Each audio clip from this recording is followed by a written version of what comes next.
आरोही ने अद्विजय की कॉलर को छोड़ते हुए कहा, अद्विजय, एक पति पत्नी का रिश्ता विश्वास पर टिका होता है। विश्वास ना हो तो ये रिश्ता अंदर ही अंदर टूट कर बिखर जाता है। अद्विजय ने आरोही के उस हाथ को छोड़ जिसको उसने काफी देर से कसकर पकड़ हुआ था, वो आरोही की ओर से अपनी नजरें फेरते हुए बोला, आरोही, घर जाओ। इस पर आरोही ने कहा, मैं आपके साथ ही घर जाना चाहती हूँ। इस पर अद्विजय कुछ नहीं बोला। उसने कार की विंडो को खोला और सिगरेट जलाकर पीने लगा। वो सिगरेट का धुआं वो कार से बाहर छोड़ रहा था, मगर फिर भी थोड़ा धुआं कार के अंदर आ रहा था, जिस वजह से आरोही खांसने लगी। अद्विजय ने मुड़कर अपनी सरसरी नजरें आरोही के चेहरे पर डाली। फिर उसने अचानक सिगरेट को बुझा दिया। अद्विजय आरोही को देखते हुए बोला, चलो मैं ही तुम्हें घर ड्रॉप कर देता हूँ। इस पर आरोही ने अपना सर नामे हिला दिया। अद्विजय ने आरोही को कंफ्यूज होकर देखा तो आरोही ने कहा ना, मैं आपके साथ ही घर जाऊंगी। अद्विजय ने पूछा, इस जिद्दी की वजह? इस पर आरोही ने कहा, इसकी वजह है आपकी वो नई सेक्रेटरी कमोलिका। मैं उसे आपके साथ अकेले नहीं छोड़ सकती। अद्विजय के होंठ अचानक एक मुस्कुराहट में मुड़ गए और उसने सरकास्टिकली कहा, अभी किसी ने मुझे समझाया था कि शादी का रिश्ता विश्वास पर टिका होता है और विश्वास खत्म होते ही वो रिश्ता खोखला हो जाता है। इस पर आरोही ने कहा, बात विश्वास की नहीं, उस सेक्रेटरी के कैरेक्टर की है। डोंट लाइक हर। मुझे उसकी आंखों में आपके लिए उसके गलत इरादे साफ नजर आते हैं। अद्विजय ने मासूम बनते हुए पूछा, मगर मुझे उसके इरादे कुछ समझ नहीं आए। मिस्टर रावत, आपकी सेक्रेटरी आपको सेड्यूस करना चाहती है, आरोही बोली। अद्विजय बोला, हाँ, तो इसमें क्या गलत है? मेरी सेक्रेटरी मुझे सेड्यूस कर सकती है। इस पर आरोही का मुंह हैरानी से खुल गया और उसने अद्विजय की कॉलर को पकड़ते हुए कहा, क्या कहा आपने? आप सेड्यूस होना चाहते हैं तो जाइए, न जाकर चूम लीजिए उसके पाउडर से भरे गुलाबी गालों को, और उसके वो मुझे भी अच्छे हैं, न तो जाओ क्यों नहीं थामते उसे अपनी बाहों में। आरोही की बातों से जलन की बू आ रही थी।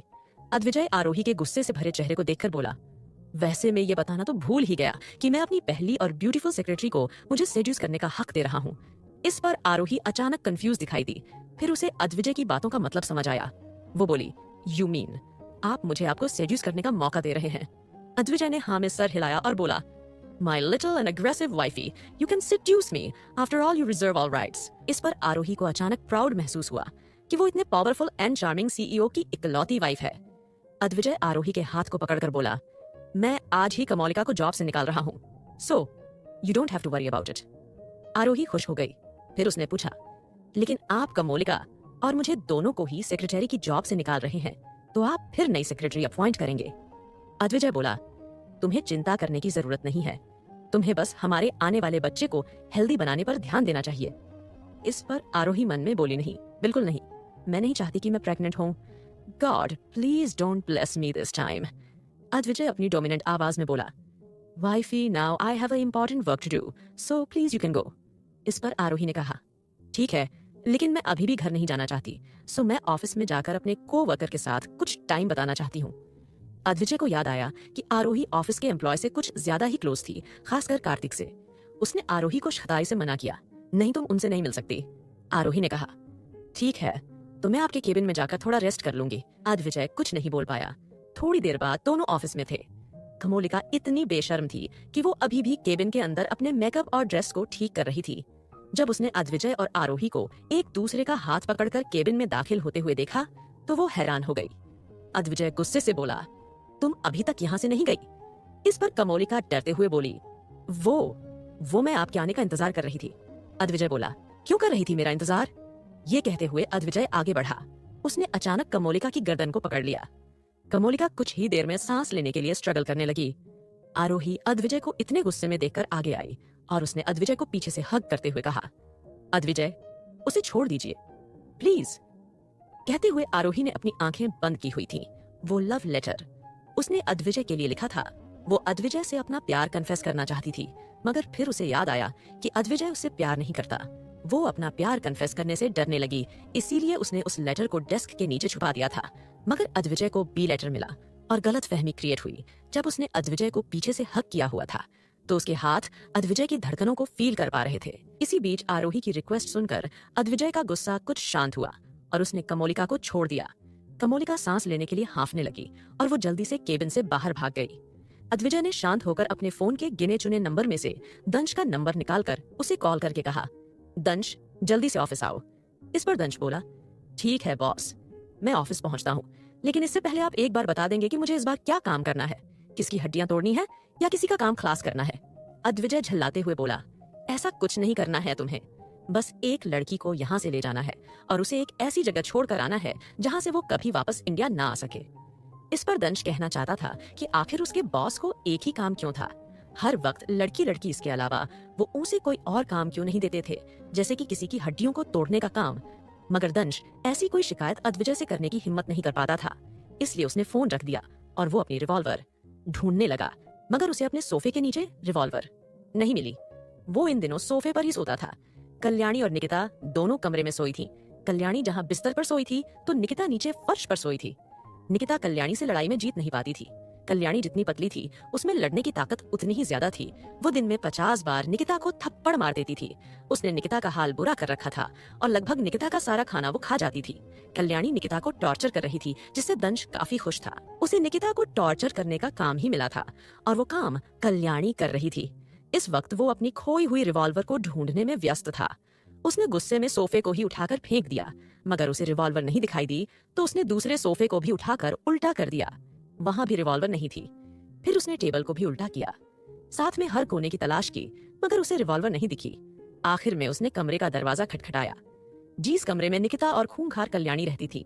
जब उसने दरवाजा खोला तो निकिता उसके सामने थी। निकिता ने कहा, तुमने शादी की है ना मुझसे? फिर ये कैसा हाल बना रखा है? तुमने मेरा क्या तुम्हारे पास रहने तक की जगह नहीं है? कैसे नकारापति हो? तुम अपनी बीवी की ऐसी हालत होते हुए देख रहे हो? क्या तुम मर्द भी हो? इस पर दंश को काफी गुस्सा आया। उसने निकिता के कंधे पर हाथ रखा और उसे दूर करते हुए आगे बढ़ते हुए कहा, मेरी रिवॉल्वर कहाँ है? ये कहते हुए उसने ड्रेसिंग टेबल, वॉशरूम, अलमारी, हर जगह रिवॉल्वर को ढूंढा, मगर उसे रिवॉल्वर कहीं नहीं दिखी। उसने बिस्तर की चादर को भी उठाकर देखा, वहां पर भी रिवॉल्वर नहीं थी। आखिर में उसने बिस्तर पर कुंभकर्ण की तरह सोई हुई कल्याणी को जगाया, मगर कल्याणी नहीं जागी। तो उसने कल्याणी को धक्का मार के बिस्तर से गिरा दिया। कल्याणी इस वजह से दर्द से चिल्लाई, मगर उसके चिल्लाने से दंश के कानों पर कोई असर नहीं पड़ा। उसने बिस्तर के पूरी फर्नीचर को उठाकर देखा, वहां भी रिवॉल्वर नहीं थी। कल्याणी ने कंफ्यूज होकर पूछा, ओए, क्या ढूंढ रहे हो? इस पर दंश गुस्से में बोला, मेरी रिवॉल्वर कहाँ है? सच सच बताओ, तुम ही ने चुराया है ना उसे, ताकि तुम उसकी मदद से यहाँ से भाग सको। ये सुनते ही कल्याणी ने कहा, पागल हो गए हो? मैं तुम्हारी रिवॉल्वर क्यों चुराऊंगी? कल्याणी की बातों को सुनकर दंश ने इस बार शक भरी नजरों से निकिता को स्कैन किया। निकिता डरते हुए बोली, मैं मेरी तरफ क्या देख रहे हो? मैंने तुम्हारी कोई रिवॉल्वर वगैरह नहीं चुराई है। इस पर दंश उसके पास बढ़ा और उसने कहा, तुमने मिसेज रावत की वो कीमती रिंग चुराई थी। तुम पहले से ही एक चोर हो, इसलिए जरूर रिवॉल्वर भी तुमने ही चुराई होगी। बताओ कहाँ पर है वो? ये सुनते ही निकिता डरते हुए एक कोने में बैठ गई और बोली, नहीं पता है मुझे, मैंने नहीं चुराई है कोई चीज। अचानक कल्याणी ने कहा, अरे पहले मेरी पूरी बात तो सुन लेते। मैंने कहा कि मैंने वो रिवॉल्वर चुराई नहीं है, मगर मैंने वो रिवॉल्वर सुखाई जरूर है। इस पर दंश पलटकर उसे कंफ्यूजन भरी नजरों से देखने लगा। कल्याणी ने कहा, चलो मेरे पीछे आओ। वो दंश को अपने साथ ले गई। हॉल में आकर उसने दंश का हाथ छोड़ दिया और उंगली से इशारा करके ऊपर देखने के लिए कहा। दंश ने जब ऊपर देखा, ऊपर एक पिलर से दूसरे पिलर तक एक रस्सी बंधी हुई थी, जिस पर कुछ कपड़े सूखे हुए थे। साथ में एक रस्सी से बंधी हुई रिवॉल्वर लटकी हुई थी, जिससे उसने पानी टपकता हुए देखा।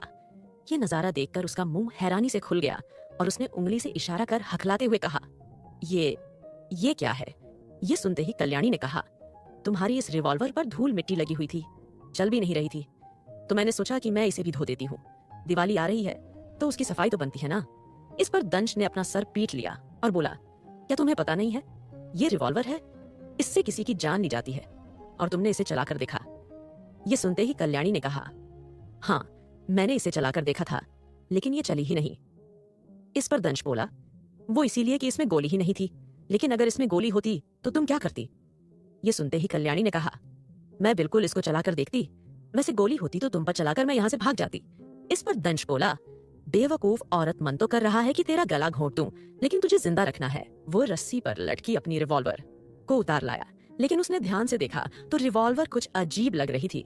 कल्याणी ने कहा, इसके पुर्जे को मैंने अलग कर दिया है, वो टेबल पर रखे हैं।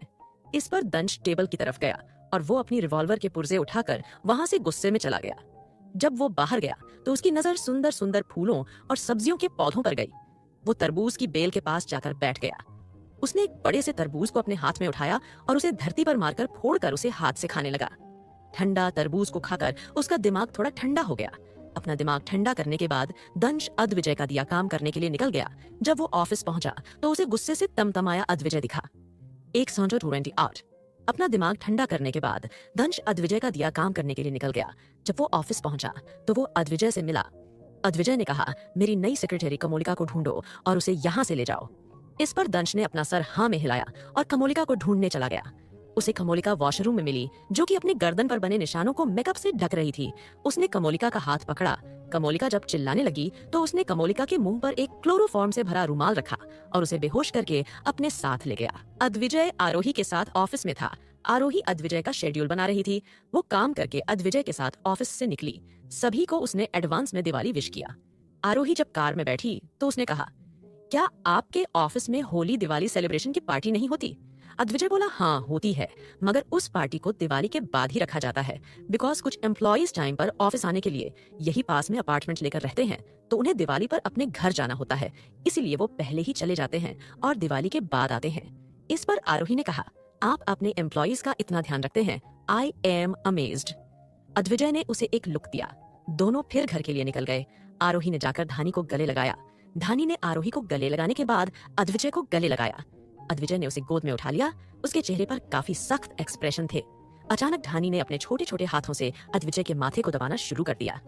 अद्विजय ने कंफ्यूज होकर पूछा, ये आप क्या कर रही हैं? ये सुनते ही धानी ने कहा, डैडी आप थक गए होंगे ना। इस पर अद्विजय बोला, आपको डैडी की इतनी चिंता करने की जरूरत नहीं है, बल्कि आपकी मम्मा को है। उसने आरोही की ओर देखा। धानी ने कहा, डोंट वरी डैडी, मम्मा और मैं दोनों मिलकर आपका ख्याल रखेंगे। आप कभी बीमार नहीं हो पाओगे डैडी। इस पर अद्विजय बोला, अच्छा बहुत हो गई ये बातें, अब ये बताओ धानी को दिवाली में क्या गिफ्ट चाहिए? धानी अपने दिमाग पर जोर डालते हुए बोली, डैडी धानी को आपसे कोई गिफ्ट नहीं चाहिए। धानी को डैडी मिल गए, इससे बड़ा गिफ्ट कोई हो ही नहीं सकता। इस पर अद्विजय मुस्कुराते हुए बोला, फिर भी तुम्हें क्या चाहिए? सोचो। ये सुनते ही धानी, हाँ अगर आप कहते हैं तो आप मुझे मम्मा की जैसी पायल दिला दो, मुझे अच्छी लगती है पायल। इस पर अद्विजय बोला, ठीक है। फिर वो धानी को अपने साथ अंदर ले गया। उसने मुस्कुराते हुए सभी की ओर देखा और कहा, कल दिवाली है और कल के बाद तुम सभी लोग यहाँ से चले जाओगे, लेकिन इससे पहले यहाँ पर कल तुम सब लोग दिवाली सेलिब्रेट करोगे, तो कल तुम लोगों को जो पहनना है, जो खाना है, सब बता दो। सभी एक साथ खुश और दुखी दोनों हो गए। सभी ने अद्विजय के पैसों से अपने लिए दिवाली के लिए कपड़े ऑर्डर किए। अद्विजय ने मृत्युंजय को भी दिवाली पार्टी के लिए इनवाइट किया।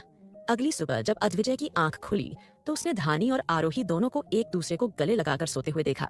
उसने उन दोनों को किस किया और बाहर चला गया। जब वो वापस अपने रूम में आया तो उसने धानी और आरोही दोनों को जगा पाया, लेकिन दोनों जिस हालत में थीं, उसे देखकर अद्विजय की आंखें हैरानी से खुल गई।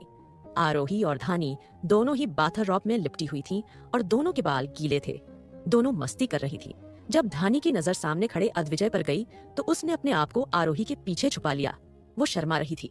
आरोही ने अद्विजय को देखते हुए कहा, आप यहाँ क्या कर रहे हैं? बाहर चाहिए, हम दोनों रेडी हो रहे हैं। इस पर अद्विजय बोला, तुम दोनों मेरी ही फैमिली हो, मेरे सामने तुम दोनों को मुझे अनकंफर्टेबल फील करने की जरूरत नहीं है। धानी इधर आओ। धानी अद्विजय के पास नहीं आई, वो झिझक रही थी। आरोही बोली, कोई जरूरत नहीं है, मेरी धानी मेरे पास ही रहेगी, आप बाहर जाइए। फिर भी अद्विजय ने आरोही की बात नहीं सुनी तो आरोही अलमीरा के पास गई। उसने अद्विजय के लिए एक पर्पल कलर का हल्के सीक्वेंस से वर्क किया हुआ कुर्ता निकला। उसे अद्विजय की ओर बढ़ते हुए आदमी बोली, आप दूसरे रूम में जाकर रेडी हो जाइए। उसने अद्विजय को वहां से भगा दिया। आरोही ने फिर कहानी के लिए भी एक पर्पल कलर का छोटा सा लहंगा निकाला। धानी आजकल सब कुछ खा सकती थी, इसलिए वो थोड़ी सी मोटी हो गई थी। लहंगे से उसका छोटा सा टमी बाहर दिख रहा था। जब आरोही उसकी कमर को छू रही थी तो धानी को गुदगुदी हो रही थी। आरोही ने उसको टॉप पहनाया और लहंगे के दुपट्टे को उसने धानी के एक हाथ में बांध दिया। साथ में उसने दाने को छोटी छोटी चूड़ियां पहनाई और उसके बालों की 2 चोटियां बनाकर उसके माथे पर एक छोटी सी बिंदी भी लगा दी। धानी ने अपने आप को जब मिरर में देखा तो उसने अपने ही आंखों में लगे काजल को अपने माथे पर लगा लिया। ये देखकर आरोही मुस्कुराई।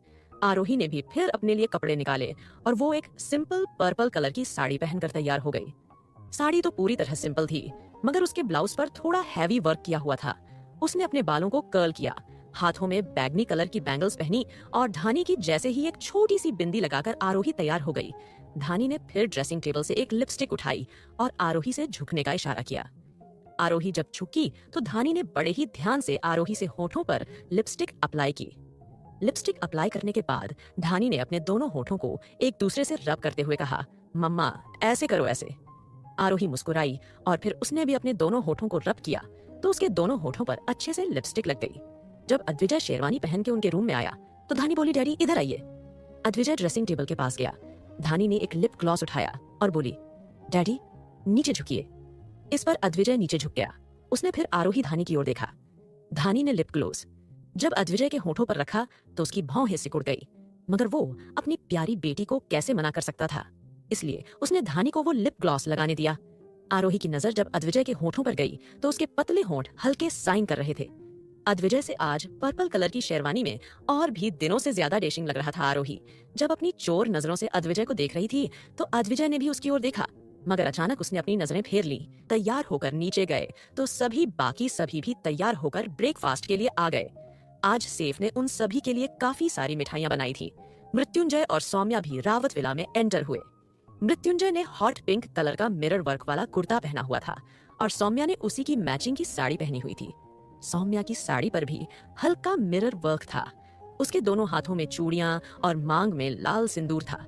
सौम्या जाकर आरोही के गले मिली और मृत्युंजय ने जाकर अद्विजय को गले लगाया और दिवाली विश किया। कुछ ही देर में राज और मिस्टी भी नीचे आ गए। मिस्टी ने येलो कलर का अनारकली सूट पहना हुआ था जो कि काफी नाराज दिखाई दे रही थी, मगर राज ने उसे कहा, वाइफी ये इसीलिए ढीला है ताकि हमारे बेबी को अनकंफर्टेबल फील ना हो। मिस्टी बोली, लेकिन ये हम पर बिल्कुल अच्छा नहीं लग रहा है, हम इसमें अच्छे नहीं लग रहे हैं। इस पर राज बोला, कौन कहता है तुम इसमें अच्छी नहीं लग रही हो, मेरी नजरों से देखो, कितनी खूबसूरत लग रही हो तुम। ये सुनते ही मिस्टी बोली, अच्छा आपकी नजरों से कैसे देखूं, आप अपनी आंखें हमें निकाल कर देंगे क्या? ये सुनते ही राज बोला, बीबी जी आप तो फ्लर्टिंग भी नहीं समझती हैं, आपका क्या किया जाए? मिस्टी बोली, अच्छा तो आप हमसे ऐसे फ्लर्ट कर रहे थे तो फिर ठीक है, आप कर सकते हैं। ये सुनते ही राज बोला, अब क्या करूं, अब तो तुमने मेरा मूड खराब कर दिया, चलो ब्रेकफास्ट करते हैं, मेरे बच्चे को भूख लगी होगी ना। ये सुनते ही मिस्टी थोड़ा सीरियस होकर बोली, राज क्या आपको बच्चे की मम्मा की कोई फिक्र नहीं है? ये सुनते ही राज बोला, है बिल्कुल है, बच्चे से ज्यादा बच्चे की मम्मा के लिए है, आखिर वही तो मेरी बेबी को इस दुनिया में लेकर आएगी। सो वाइफ इज ऑलवेज फर्स्ट। ये सुनते ही मिस्टी मन में बोली, पता नहीं राज कब बच्चे से ऊपर मुझे प्यार करेगा और कब मैं उसे सारी सच्चाई बताऊंगी। तभी आरोही मिस्टी के सामने आई। आरोही ने उसको गले लगाते हुए दिवाली विश किया और उसके कान में कहा, मिस्टी क्या तुम मेरी बातों को ध्यान में रख रही हो ना? ये सुनते ही मिस्टी बोली, हाँ दीदी मैंने आपकी हर बात को ध्यान में रखा हुआ है। आरोही मुस्कुराते हुए उससे अलग हुई और बोली, ये तुम्हारे और राज दोनों के लिए सही है। उसने फिर अद्विजय की ओर देखा। अद्विजय अचानक आरोही से बोला, आरोही मेरे साथ एक बार बेडरूम में आना, मुझे कुछ काम है।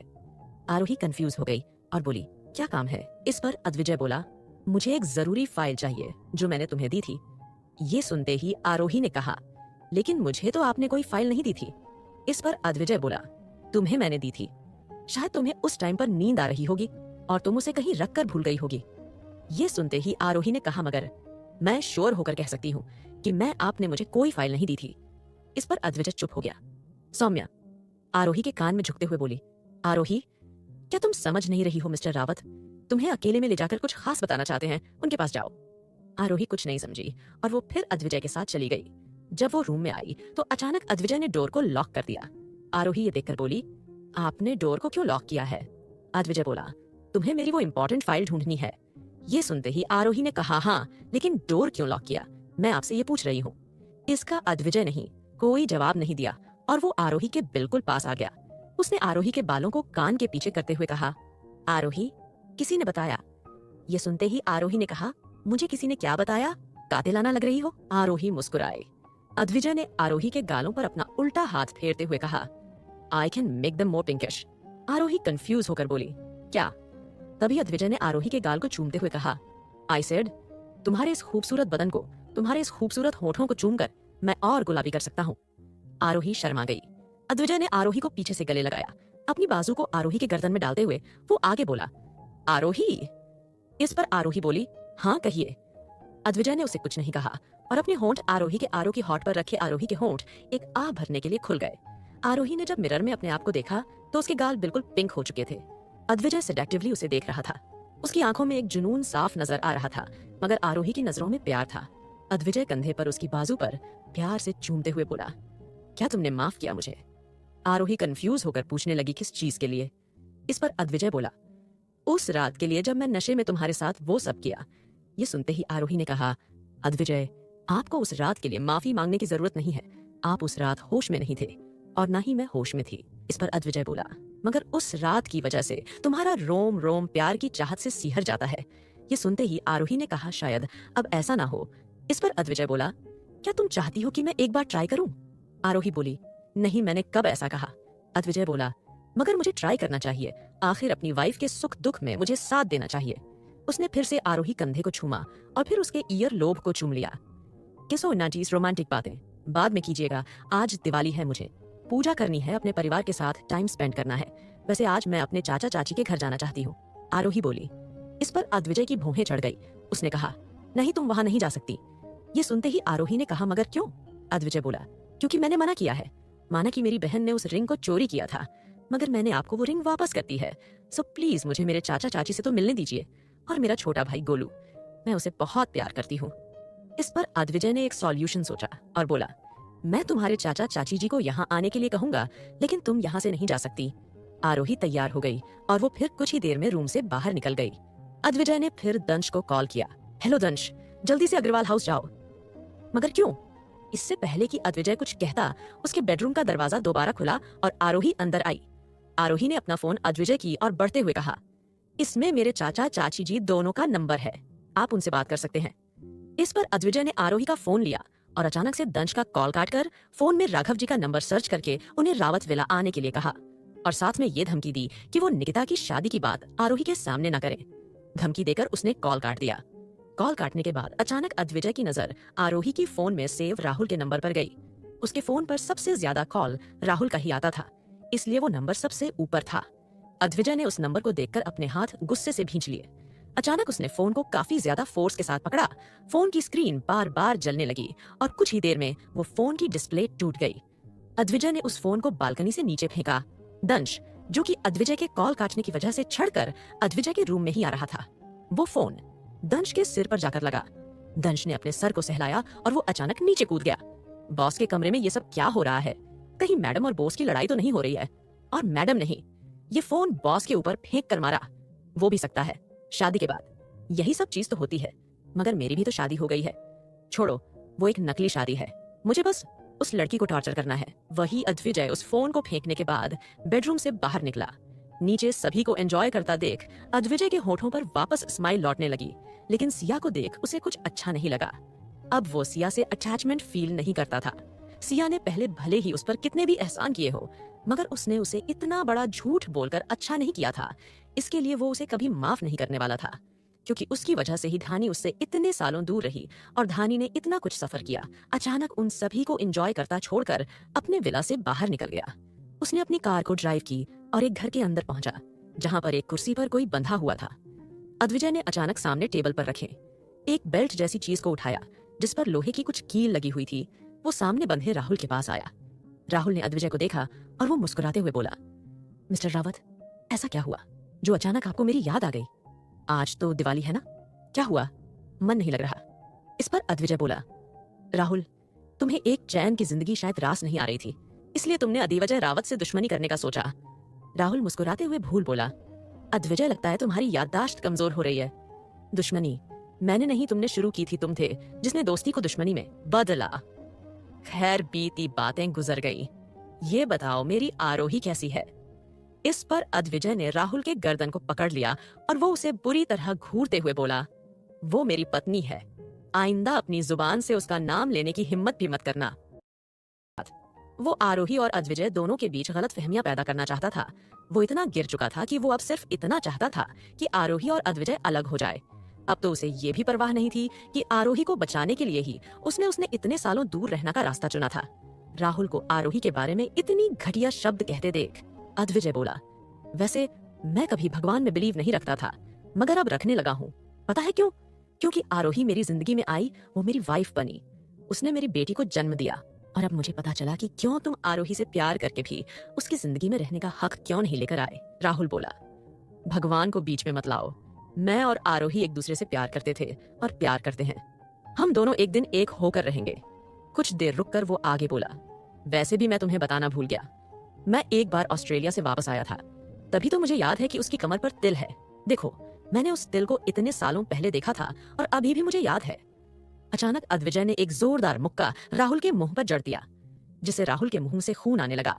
राहुल बोला, इतना ही जोश है और बाजू में दम है तो एक बार खोलकर लड़के देखो, अद्विजय रावत पता चल जाएगा कि कौन किससे बेहतर है। अद्विजय ने उस बेल्ट को नीचे फेंका और राहुल को खोल दिया।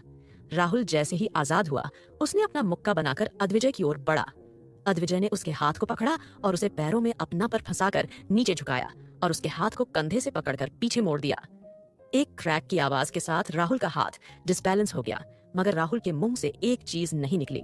उसने हिम्मत दिखाते हुए अपने दूसरे हाथ से अद्विजय के मुंह पर एक मुक्का मार। जब उसने अद्विजय को हिट किया तो उसे काफी खुशी महसूस हुई, लेकिन उसका मुक्का अद्विजय की तरह इतना जोरदार नहीं था। राहुल ने सिर्फ जिम में जाकर ही अपनी बॉडी बनाई थी, मगर अद्विजय तो खतरनाक गैंग से लड़ा था और आज भी वो उन गैंग से लड़ता था जो कि इंडिया में गलत काम करने के लिए दाखिल होती थी। राहुल को अद्विजय से लड़कर MU की खानी पड़ी। उसमें अब इतनी ताकत नहीं थी कि वो उठ भी पाए। अद्विजय ने टेबल के पास जाकर एक थाल में रखी मिर्ची पाउडर को उठाए उसे राहुल की ओर उछाल दिया। मिर्ची आंखों में पड़ते ही राहुल दर्द से चिल्लाया। अद्विजय गुस्से से तमतमा हुआ, वहां से बाहर आया और अपने आदमियों से बोला, छोड़ दो उसे। वो वहां से चला गया। जब वो रावत विला आया तो शाम हो चुकी थी और गार्डन कलरफुल लाइट से जगमगा रहा था। उसने जब विला के अंदर कदम रखा तो वो कुछ देखकर दंग रह गया। अद्विजय धीरे धीरे नीचे आया। उसकी नजर उस अनजान आदमी पर थी। सामने खड़े उस आदमी ने एक ब्लैक जैकेट और उसके अंदर व्हाइट टी-शर्ट पहनी हुई थी। उसके बाल घुंघराले थे जो कि उसके माथे पर फैले हुए थे। उसके हाथ में एक डायमंड का ब्रेसलेट और दूसरे हाथ में काफी महंगी दिखने वाली एक वॉच थी। एक हाथ की 5 उंगलियों में भी डायमंड की रिंग्स थी। उसके पहनावे को देखकर लग रहा था कि वो काफी ज्यादा रिच था। उसकी गर्दन पर काफी सारे टैटूज बने हुए थे। उसे देखकर लग रहा था कि जैसे उसकी पूरी बॉडी पर ही टैटूज थे। उसकी आंखें हल्की भूरी थीं और चेहरे पर हल्की दाढ़ी थी। उसकी गोद में एक बच्चा था जिसने कि अपना सर उस आदमी के कंधे पर रखा हुआ था।